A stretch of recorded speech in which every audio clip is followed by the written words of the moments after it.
Okay, so welcome to the second part of religion, and today we are going to discuss inclusiveness and exclusiveness in religions, exclusive religion and inclusiveness, the elements in religion. So we are not discussing exclusive faiths and inclusive faiths. We are discussing the elements of inclusiveness and exclusiveness in religion. So we will see what that means. But first, let us just look at the functional approach to religion.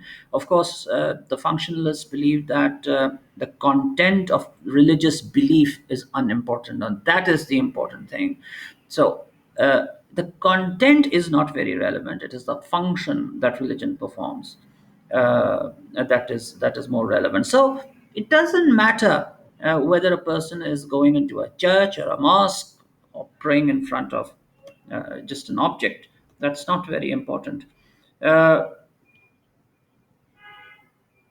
the important thing is that religion influences people in certain ways, helps you perform a certain role in society, has an impact on your psychology. Um, so that brings us, let's first look at the inclusive definition of religion. The inclusive definitions feel they approach religion as something which is socially very desirable. Um, they you know talk in terms of the influence that religion exerts on society. So that is what what this approach is: inclusiveness, the how religion includes, envelopes, encompasses all the entire society. Remember, the functionalists are always concerned with harmony and how the system functions, the society functions as a coherent system. So let's take an example from the Quran, the holy book of the Muslims. But such examples are present in all religions. The verse that I've chosen to illustrate my point is verse 282. This is the longest verse in the Quran. No verse is longer than this, and this is called the verse of loan. uh, this verse does not deal with worship. It doesn't deal with prayer. It doesn't deal with fasting. It doesn't deal with any such thing. It deals with how people should deal with one another when transacting. So this here, religion is performing a function for society. Uh, God is asking people to write down their transactions. Okay, and if one man is not available to write, then women should write. Two women should write in lieu of one man. Now, of course, this might provide some ammunition to people who do not like Islam, but nonetheless, there is an important functional element here. When the Quran is saying that instead of one man, instead of one man, two women can write, then that means that it is being presupposed that women in society will be educated. They will know not just how to read and write, but also how to record transactions and books of accounts. Okay, so that is the inclusive approach, the functional, where society, where religion becomes a force of including everybody, and the content of religion is not very important. Opposed to that are the exclusive definitions or the exclusive approach to religion. This is the narrower way of looking at religion. Okay, now here, uh, certain elements, certain things will become important, like belief in the supernatural. Look at another verse from the Quran, chapter 2, verse 255. Okay, this is called the verse of the throne, and it's also called the chief verse of the Quran, the main verse. Why is it so? Because here something is happening. What is the verse saying? God, ever living, the self subsisting, by whom all subsist. Now, here the verse says God, it accepts the existence of God, and therefore distances itself, the religion distances itself from atheism. Then it goes on to say, there is no God but He. Yes, there is a God, but this part of the verse says that yes, there is only one God. So polytheistic idolatry is negated in this part.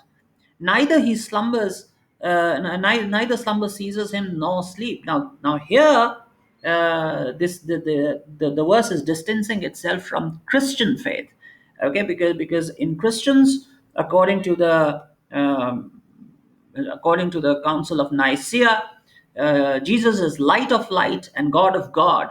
So a God in the form of a man, that is something that this verse is distancing itself from. Please do keep in mind that the Quran equally distances itself and rejects theories which say that the Christian faith, that the idea of the mother and the son, in the absence of a physical human father, was borrowed from some pagan story which existed before Christ. Islam negates that also. The Quran negates that also very strenuously, and it calls Jesus the soul of God. And then it says, whatever is in heavens and the earth belongs to Him. So man is not the master of everything; things belong to God. And who is there who might intercede without his permission, without his leave? This is a negation of extreme puritanical beliefs. Remember, those who do not believe in intercession, those who do not believe in the power of important people to intercede on behalf of other people. And classic example would be someone like Sir Oliver Cromwell, who completely outlawed and completely shunned Christmas and other things. So extreme Puritan approach to religion is also rejected here. And he knows what you've done. So he knows what you've done. He's not forcing you to do anything. So predestination, predeterminism, which will express itself later on in Calvinism, and which expressed itself in Muslim philosophical thinking as well, is also rejected. And then no one can attain anything uh, regarding his knowledge. You cannot understand how much knowledge he possesses. So, this is a negation of sorcery, magic, soothsaying, looking into the future, predicting the future. All those things are negated here. And his dominion spreads over everything, and he never tires. So, this is a rejection of Judaism, which says that God created the world in 6 days and took rest on the seventh day. So this is where Islam or the Quran clearly establishes this religion on the basis of its own terms. And of course, then they go on to say that in the very next verse, that there is no compulsion in religion. This is the very next verse that follows. There's no compulsion in religion. And what is happening here? This is a rejection of forced conversions. That yes, uh, we have negated other viewpoints, but that does not mean that other people have to conform to Islam if they don't want to. So this clearly negates religious bigotry. Uh, so the exclusivist approaches have criticized the inclusive approach because uh,